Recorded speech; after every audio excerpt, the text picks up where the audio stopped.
এক ঘন সবুজ জঙ্গলে থাকত এক মায়াবতী প্রেগনেন্ট ঘোড়া। চলাফেরা তার পক্ষে সহজ ছিল না, তাই এক স্নেহ ভরা বন্ধু ঘোড়া প্রতিদিন তার জন্য খাবার এনে দিত।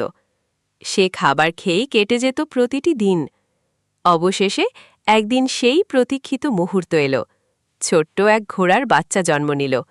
সে ছিল অপূর্ব সুন্দর, যেন জঙ্গলের আলো হাওয়ায় গড়া এক আশীর্বাদ। সময় গড়াল, বাচ্চাটি ধীরে ধীরে বড় হল। এবার সেই প্রতিদিন খাবার এনে দিত তার মায়ের জন্য। মা যেভাবে তাকে আগলে রেখেছিল, সে ঠিক সেভাবেই ভালোবাসায় ভরিয়ে দিল তার মাকে। এক ঘন সবুজ জঙ্গলে থাকত এক মায়াবতী প্রেগনেন্ট ঘোড়া।